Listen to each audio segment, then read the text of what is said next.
Unit 5, Part A, Activity 3A. Listen to Vicky.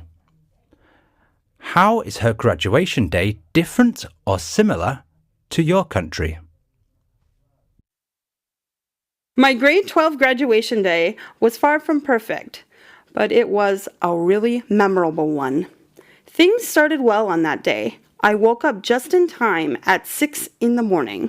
I took a really long shower and thought about how my life was about to change. I would be leaving my friends and moving to a new city. Then I helped my mom prepare breakfast. We were all in good spirits. Mom and Dad were very proud of me. When we reached the school, I greeted my friends and quickly walked away to change into my graduation gown. That's when I realized it wasn't in the car. I had forgotten it on the table in the living room. Dad had to drive back home quickly for it. The ceremony itself was really boring. Some important people gave very long talks, and we sat there for nearly 2 hours. My friends and I started passing notes to each other. Back then, our phones were only for calls and text messaging. We couldn't take selfies or chat with our phones. When it was time to get our diploma, we were all feeling great again.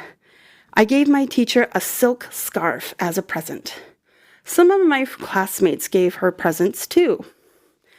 My dad took us straight to a nice restaurant, and to my surprise, my grandpa, grandma, aunt, uncle, and cousins were there.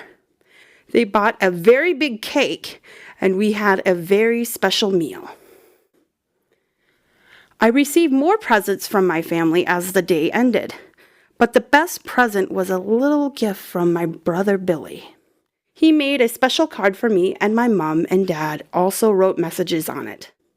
I take that card with me wherever I go to remind myself how much we love each other as a family.